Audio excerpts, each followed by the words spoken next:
Buenos días, polluelos. Les voy a dar la última clase de la UP6, de regulación cardiovascular. La UP6 es eterna, es muy larga. Pero bueno, me quedaba una clase de regulación que es la regulación del gasto cardíaco y el retorno venoso, el análisis del capítulo 20 del Guyton con aportes de algunos otros libros. Entonces, veamos. Vamos a ver cómo se regula el gasto cardíaco y el retorno venoso. La parte de fisiología, gentileza del Instituto Tejedor. Muy bien, gasto cardíaco y retorno venoso. El gasto cardíaco es el volumen de sangre bombeado por el corazón por minuto, el volumen minuto cardíaco. Su principal regulador es el retorno venoso a través del Frank-Starling y el efecto ANREP que se vieron en la clase de la UP3. El retorno venoso es la cantidad de sangre que retorna al corazón en un minuto. Y su principal regulador es el control del flujo local a los tejidos, que es lo que vimos en la clase anterior. De acuerdo a cuánta sangre vaya al tejido, ¿sí?, esa sangre terminará retornando al corazón. Bueno, y el volumen minuto cardíaco y el retorno venoso deben ser iguales. Esto es el principio fundamental. Es decir, si el corazón bombea 5 litros por minuto hacia los tejidos, no pueden volver 4 hacia el corazón, porque entonces un litro se está quedando en algún lado y eso es un edema. Entonces tienen que volver la misma cantidad. Su valor es de aproximadamente 5 litros por minuto para cada uno de ellos, aunque tiene variaciones por la edad, por el sexo, por la actividad física. Bueno, entonces, vos tenías 2 circulaciones en serie, muchas circulaciones en paralelo. Las circulaciones en serie eran la circulación pulmonar o menor y el circuito sistémico o mayor. El corazón derecho bombea la sangre hacia los pulmones, 5 litros por minuto a los pulmones oxigenan esta sangre carboxigenada, y luego la sangre oxigenada, 5 litros por minuto de sangre oxigenada desde los pulmones, pasan al corazón izquierdo. Este la impulsará hacia la circulación sistémica, y acá se va a distribuir en paralelo un 14% a la circulación cerebral, un 4% a la circulación coronaria, un 27% a la circulación esplácnica, un 22% a la circulación renal, un 15% a la circulación muscular cuando el músculo está inactivo, y un 18% a la piel y otros tejidos. Y desde allí tendrán que retornar al corazón la misma cantidad por el circuito venoso, por la vena cava, al corazón derecho, para luego volver a ser impulsado a los pulmones, de los pulmones al corazón izquierdo, y todo volver a comenzar. En realidad hay una pérdida, pero mínima. Se pierden por los riñones 1,25 mililitros por minuto, que es lo que termina formando la orina. Si vos multiplicás 1,25 por minuto, ¿no?, por 60 minutos para que te dé una hora y por 24 para que te den un día, eso te va a dar aproximadamente 1.800 mililitros diarios. Si no tomásemos agua por el riñón, que olvídate de la pérdida por piel o por el pulmón, nosotros perderíamos entre 1,5 litros y 2 litros de agua por día, desde la volemia de la sangre, porque eso sí no retorna al corazón, se elimina por orina. Por eso se recomienda una ingesta diaria de agua de entre 1,5 y 2 litros. Por supuesto, como también hay pérdida por piel y por los pulmones, debiera ser mayor. Pero además del agua que nosotros ingerimos con la bebida, también tenemos agua que incorporamos con la comida. Cuando uno come una fruta, por ejemplo, la fruta no es sólida exclusivamente, sino que tiene agua, y así muchos otros alimentos. Entonces vamos a ver unos 2 litros de agua por día, más el contenido de agua que ingerimos con los alimentos, estás hablando de 2,5 litros, 3 litros de agua. Bien, entonces, eso para compensar las pérdidas y mantener la volemia. Pero si no, todo lo que el corazón izquierdo bombea a los tejidos tiene que volver al corazón derecho. Con lo cual, el volumen minuto cardíaco, que es esto, tiene que ser igual al retorno venoso, que es esto. Bien, vamos al volumen minuto cardíaco. Varía según la actividad corporal, de la tasa de metabolismo corporal, el ejercicio, el sexo, la edad y el tamaño corporal. Según el sexo, se acepta que los varones en reposo tienen más o menos 5,6 litros por minuto, y las mujeres en reposo 4,6 litros por minuto. La diferencia es la masa muscular de los varones por cuestiones hormonales, ¿no es cierto?, un dimorfismo sexual, que es mayor que en las mujeres. Y el músculo es un órgano que está muy ligado. Según el tamaño corporal, se toma el valor del índice cardíaco. Más que el volumen minuto cardíaco, mejor es el índice cardíaco, que es el volumen minuto cardíaco por metro cuadrado de superficie corporal. Su valor en un adulto de 70 kilos y 1,7 metros cuadrados de superficie corporal es de más o menos 3 litros por minuto, pero varía con la edad. Así, por ejemplo, el máximo hacia los 10 años, donde está por arriba de los 4 litros por minuto, y después va disminuyendo, situándose por debajo de los 2, o sea, alrededor de 2,4 litros por minuto después de los 80 años. O sea que es máximo a los 10 años y después empieza a disminuir. Entonces, el índice cardíaco es la relación entre el volumen minuto cardíaco y la superficie corporal expresada en metros cuadrados. Bueno, acá lo tenemos. Según la edad, el índice cardíaco disminuye con la edad, siendo aproximadamente 4 litros hacia los 10 años, pero solo 2,4 litros hacia los 80. En una actividad corporal, el volumen minuto cardíaco puede aumentar hasta 2,5 veces, hasta más o menos 13 litros por minuto, o 15 litros por minuto como máximo, en estados hipermetabólicos como el ejercicio. Bueno, según la ley de Ohm, es inversamente proporcional a la resistencia periférica total. Recuerden que el volumen minuto cardíaco es presión, se calcula como presión arterial dividido resistencia periférica total, o sea que como está la resistencia periférica total en el denominador, es inversamente proporcional al volumen. Cuando aumenta la resistencia, disminuye el volumen y viceversa. Bueno, con respecto al gasto cardíaco y ejercicio, lo que decíamos antes, a medida que aumenta el trabajo cardíaco durante el ejercicio, aumenta el consumo de oxígeno y también aumenta el gasto cardíaco y el índice cardíaco. ¿Estamos? Es directamente proporcional a la tasa metabólica. El ejercicio aumenta mucho la tasa metabólica, aumenta mucho el consumo de oxígeno, si aumenta mucho el consumo de oxígeno, aumenta mucho el gasto cardíaco, porque los capilares van a demandar más, los capilares tisulares van a demandar más flujo. Eso es lo que vimos, regulación de flujo local. Factores que aumentan el volumen minuto cardíaco. El volumen minuto cardíaco puede aumentar cuando disminuye la resistencia periférica total, por vasodilatación en ejercicio, por el beriberi, por ejemplo, que es la carencia de tiamina o vitamina B1, que es una enfermedad carencial, un shunt arteriovenoso, una fístula arteriovenosa, en el hipertiroidismo, donde está acelerado el metabolismo, en la anemia, y puede disminuir en el infarto, en valvulopatías, en la miocarditis, en el taponamiento cardíaco, que es cuando hay un derrame en el pericardio, y entonces el corazón no se puede expandir para llenarse bien. Si no se llena bien, no expulsa bien. Entonces cae el volumen minuto cardíaco.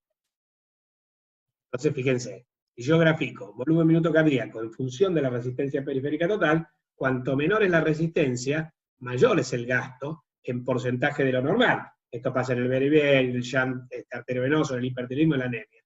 Después, esto sería lo normal, ¿sí? 100% de lo normal, y acá, cuando aumenta la resistencia periférica total, disminuye el gasto cardíaco, por ejemplo, en el hipotiroidismo, donde el metabolismo está disminuido, si amputás brazos y piernas, donde el circuito, digamos, circula solo sobre el tronco, o sea, tengo menos territorio para irrigar. Bueno, en estos casos, al haber menor resistencia periférica, al haber mayor resistencia periférica, va a haber menor gasto cardíaco. Entonces el gasto cardíaco es inversamente proporcional a la resistencia periférica total. Otros factores que afectan el gasto cardíaco pueden ser el shock hipovolémico, por ejemplo, cuando hay una hemorragia, una hipovolemia, la caída de la presión arterial, y esto va a provocar la caída del volumen minuto. La respiración. La inspiración disminuye la presión intratorácica y esto aumenta el volumen minuto cardíaco, la expiración aumenta la presión intratorácica y esto disminuye el volumen minuto cardíaco. ¿Estamos? Entonces, está levemente, ¿no?, sincronizado con la respiración como lo está la presión arterial. Bueno, respecto a las curvas de gasto cardíaco, son curvas que relacionan gasto cardíaco con la presión de la aurícula derecha. Y fíjense, cuando la presión de la aurícula derecha está alrededor de 0, el gasto cardíaco es de 5 litros por minuto. ¿Sí? Después, a medida que el gasto cardíaco va aumentando, eso te va aumentando la presión de la aurícula derecha, pero por arriba de 4, por algo que vamos a ver que tiene que ver con el retorno venoso, no sigue aumentando, ¿sí? Porque esto detiene el retorno venoso. Un corazón hipereficaz, o sea que se contrae, que tiene mayor contractilidad, tiene gastos cardíacos mayores, y un corazón hipoeficaz va a tener gastos cardíacos menores. La curva de gasto cardíaco en relación a la presión de la aurícula derecha es ascendente, a diferencia de la que vamos a ver del retorno venoso. Bueno, precisamente, analizando el retorno venoso, según la ley de Ohm, el retorno venoso se calcula como presión de llenado sistémico menos presión de la aurícula derecha dividido resistencia al retorno venoso. Esto que está en el numerador es el delta P. La presión de llenado sistémico menos la presión de la aurícula derecha. ¿Qué es la presión de llenado sistémico? Es la presión hidrostática que ejerce la sangre que llena los vasos del territorio sistémico. ¿Cómo se calcula? Con el corazón en paro, se pone una presión arterial media en el territorio sistémico de 95 a 100 milímetros de mercurio. Si el corazón se detiene, no cae a 0, cae a 7, que es la presión hidrostática que ejerce la sangre que llena los vasos. Porque los vasos no quedan vacíos, tienen sangre. Y la sangre ejerce, cuando está líquida, después se coagulará, pero cuando está líquida, ejerce una presión hidrostática, y esa presión hidrostática es la presión de llenado sistémico. Bueno, es el principal determinante, fíjense, en esta ecuación, vos tenés un determinante positivo, Porque si bien todo lo que en un cociente está en el numerador es directamente proporcional al resultado, la presión de la aurícula derecha que está en el numerador se le resta a la presión de llenado sistémico. Es un factor negativo del numerador. Con lo cual, la presión de la aurícula derecha es inversamente proporcional al retorno venoso. A mayor presión de la aurícula derecha, menor retorno. La resistencia al retorno venoso, que está en el denominador, obvio, matemáticamente es inversamente proporcional al retorno venoso, pero la presión de llenado sistémico es directamente proporcional. Es la principal fuerza impulsora. Bueno, ¿dónde? La presión de llenado sistémico, la PLLS, la presión de llenado sistémico, PAD, la presión de la aurícula derecha, y RRB es la resistencia al retorno venoso. Bueno, entonces dijimos, la presión de la aurícula derecha normalmente es 0 milímetros de mercurio, oscila de -3 a +3, +4. La presión de llenado sistémico, la presión media de llenado sistémico normalmente es de 7 milímetros de mercurio, y la resistencia al retorno venoso en las venas es de más o menos 1,4 milímetros de mercurio por minuto sobre. Bien, esos serían los números, para calcular el retorno. Si yo hago 7 menos 0 me da 7, si lo divido por 1,4 me da 5. Un retorno venoso de 5 litros por minuto, equivalente al volumen minuto cardíaco. Bueno, respecto a los determinantes, entonces, los tres factores que afectan principalmente, tengo la presión en la aurícula derecha, ejerce una fuerza retrógrada sobre las venas para impulsar el flujo de sangre de las venas hacia la aurícula derecha. El grado de llenado de la circulación sistémica, medido por la presión media de llenado sistémico, que obliga a la sangre sistémica a volver al corazón. Esta es la presión medida en cualquier parte de la circulación sistémica cuando se interrumpe todo el flujo, o sea, cuando se detiene el corazón. Y después la resistencia al flujo sanguíneo entre los vasos periféricos y la aurícula derecha. Bien. Estos factores se expresan cuantitativamente en la curva de retorno venoso. La curva de retorno venoso, al igual que la curva de gasto cardíaco, es retorno venoso en función de la presión de la aurícula derecha, pero acá es descendente. Tienen una meseta por debajo de 4, de -4, una zona de transición donde vemos que la presión de la aurícula derecha es inversamente proporcional al retorno venoso, y después tiene una pendiente descendente que cuando la presión de la aurícula derecha iguala o supera la presión de llenado sistémico, que es el principal determinante, el retorno venoso cae a 0. Volvamos un poquito para atrás. La ecuación. Y la presión de llenado sistémico decíamos que es 7. Yo necesito que el numerador sea mayor que 0 para que haya retorno, independientemente del numerador. Por más bajo que sea el numerador, si el denominador, digo, si el numerador es 0, el retorno venoso va a ser 0. Entonces, si la presión de llenado sistémico es 7, todo valor de presión de aurícula derecha por debajo del 7 determinará un numerador positivo. Ahora, cuando la presión de la aurícula derecha sea 7, 7 menos 7 me da 0. 0 dividido 1.4 me va a dar 0. El retorno venoso cayó a 0. ¿Entienden? Volvamos a la curva. Entonces, tiene 3 zonas y es descendente. Factores que modifican el retorno venoso. Primero, las causas de aumento son el aumento de la descarga simpática, porque causa aumento de la presión de llenado sistémico, no porque aumente, a ver, la presión de llenado sistémico se debe a dos cosas, continente y contenido. Es la presión hidrostática que ejerce el agua que llena los vasos del territorio sistémico. Entonces, depende de la cantidad de agua que haya, o sea, la cantidad de sangre, y también del calibre de los vasos. Porque si los vasos se contraen, te aumentan la presión, aunque el volumen sea el mismo. Y si el volumen aumenta, aumenta la presión, aunque el calibre sea el mismo. Entonces, depende de continente y contenido. Con respecto al continente, una descarga simpática producirá venoconstricción y esto aumenta la presión de llenado sistémico, aumentando el retorno venoso. Ahora, la hipervolemia aumenta en la presión de llenado sistémico simplemente porque aumenta el volumen. Con respecto a la causa de disminución, la hipovolemia, porque disminuye el volumen, una disminución del tono simpático, y después la insuficiencia cardíaca, que causa aumento de la presión de la aurícula derecha. Porque si el corazón no bombea, el ventrículo no bombea, la aurícula no se vacía al ventrículo, porque aumenta el volumen residual del ventrículo. Si la aurícula no se vacía al ventrículo, aumenta la presión de la aurícula, y si la presión de la aurícula aumenta, disminuye el retorno venoso por todo lo que estábamos diciendo anteriormente. Entonces, vamos un poquito a hablar de la presión de llenado sistémico. Cuando la función de bomba cardíaca se interrumpe, paro cardíaco, el flujo de sangre desde cualquier punto de la circulación cesa unos segundos después. Sin flujo, las presiones de cualquier punto de la circulación se hacen iguales y este nivel de presión equilibrado se conoce como presión media de llenado circulatorio, no sistémico, circulatorio. Ahora, la presión media de llenado sistémico es algo diferente. presión media de llenado circulatorio, ya que es la presión media en cualquier punto de la circulación sistémica, después de que el flujo sanguíneo se haya interrumpido, ¿sí?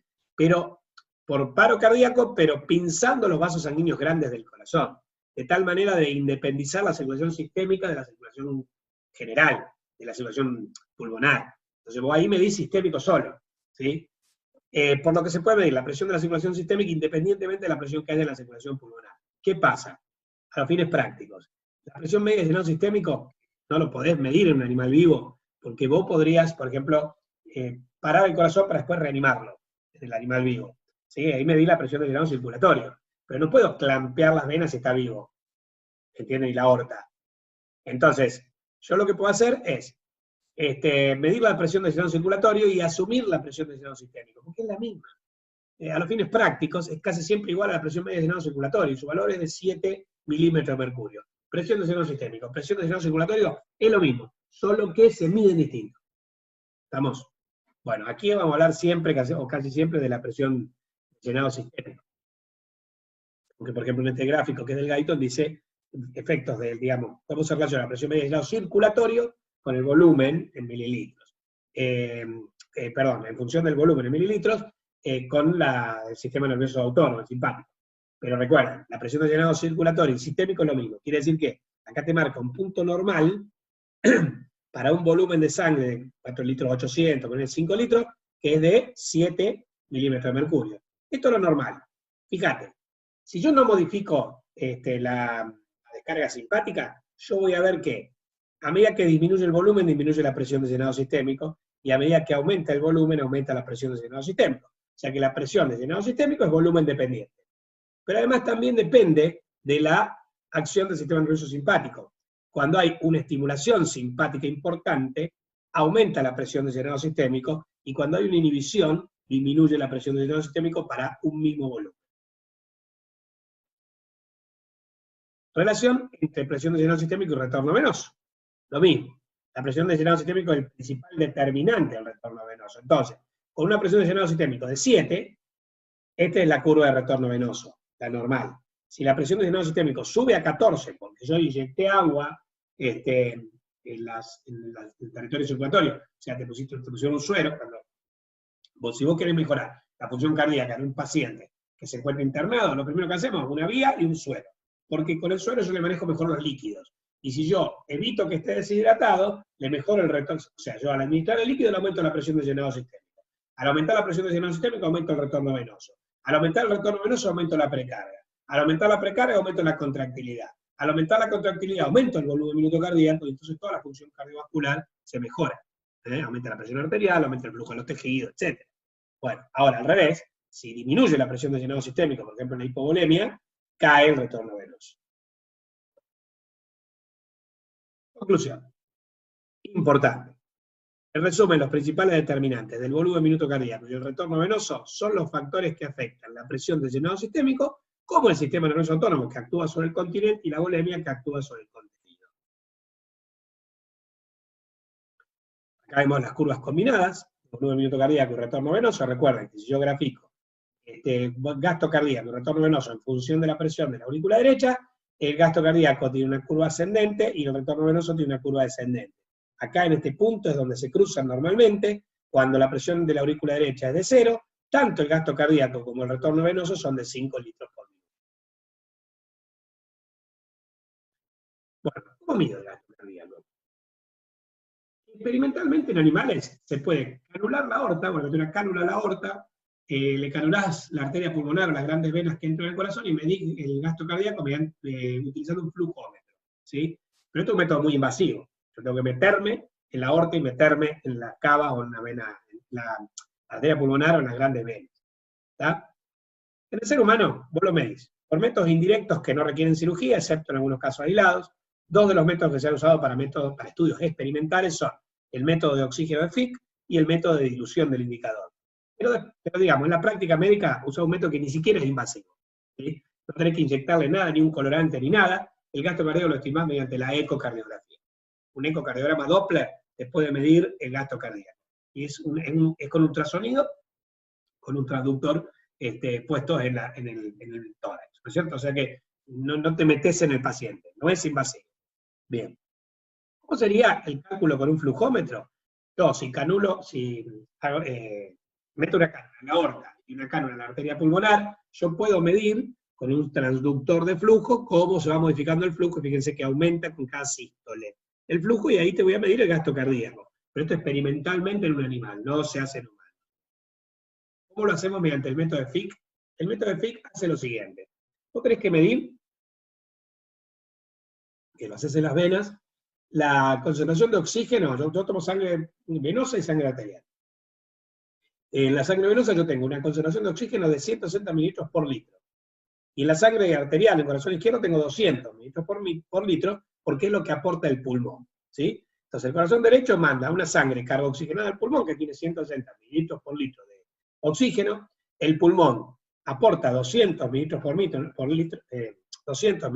minuto, que es, digamos, el consumo basal de oxígeno por la barrera alveolo capilar, 250 en realidad, entre 230 y 250, este gráfico lo tomé del Guyton, que te toman 200, y después en el corazón izquierdo, bueno, eso oxigena la sangre, y la sangre arterial tiene una concentración de oxígeno de 200 mililitros por litro. Es decir que yo necesitaría una muestra de sangre venosa y una muestra de sangre arterial. Entonces, pues hago el método de Fick. Hago el aporte de oxígeno dividido la diferencia arteriovenosa. Sería así. La ecuación usada es, el gasto cardíaco, litro por minuto, es el oxígeno absorbido por minuto en los pulmones, que es 200 mililitros por minuto, dividido la diferencia arteriovenosa, que es 200 menos 160 te da 40. Si vas a hacer 200 dividido 40, te da 5 litros por minuto. ¿Vamos? Es mínimamente invasivo, porque yo te tengo que tomar una muestra de sangre y una muestra de sangre venosa y una muestra de sangre arterial. Otra forma sería mediante el método de dilución. Yo te inyecto una sustancia indicadora, mido la concentración arterial, hago la gráfica, métodos matemáticos permiten calcular en este área rectangular la concentración media del indicador, y hago la siguiente ecuación. Para calcular el gasto cardíaco hago los miligramos de colorante inyectado por 60, dividido la concentración media de colorante en cada mililitro de sangre en toda la curva, por la duración de la curva en segundos. También es invasivo, mínimamente invasivo, no te tengo que canular nada, pero te tengo que inyectar un colorante. Entonces decíamos, en la práctica, ¿qué hacemos?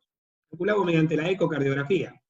Acá tienen una imagen que parece cualquier ecografía, esta es una ecocardiografía. Yo sé que el gasto cardíaco es igual a volumen sistólico por frecuencia cardíaca. La frecuencia cardíaca la obtenés fácilmente, ¿sí? La medís. ¿Cuánto late el corazón por minuto? Bien. ¿Cómo calculo el volumen sistólico? Por esta ecuación. El volumen sistólico lo puedo calcular como área por distancia. El área sería el área de sección transversal de la aorta, ¿sí? Eso lo calculás por el ecocardiograma. Te mide en el tracto de salida del ventrículo izquierdo el diámetro de la aorta. Entonces vos sabés que para calcular el área es pi por radio al cuadrado. ¿Cómo calcular la distancia recorrida por la sangre? Por un índice de tiempo-velocidad. El índice de tiempo-velocidad también te lo calcula el ecocardiograma, y más o menos te mide la distancia, la velocidad a la que recorren los eritrocitos el tracto de salida. Yo multiplico el área por la distancia, eso me va a dar el volumen sistólico. Multiplico el volumen sistólico por la frecuencia cardíaca, me da el gasto cardíaco. ¿Qué hice? Te puse un transductor en el pecho, un transductor de ultrasonidos, nada más. Entonces, en la práctica, el volumen cardíaco se calcula mediante ecocardiografía. Bueno, queridos, la biografía fue Guyton y Hall, capítulo 20, algunos aportes de Leon Taylor, y en la parte de del gasto cardíaco, de la mención del gasto cardíaco, lo vimos ahí. La revista de Medicina Intensiva, volumen 35, número 9, páginas 552 a 561, tienen todo un desarrollo, si lo quieren buscar, de cómo se calcula el gasto cardíaco por todos los métodos, pero especialmente te explica este método del utilizar la ecocardiografía para medir el gasto cardíaco. No es que lo tenga que saber ahora, ¿no? Pero si les interesa, lo pueden buscar en esta revista de Medicina Intensiva. Bueno, queridos. A ver. Con esto terminamos todas las clases de regulación. Recuerden, regulación cardiovascular tenés que empezar por un panorama general, ¿sí?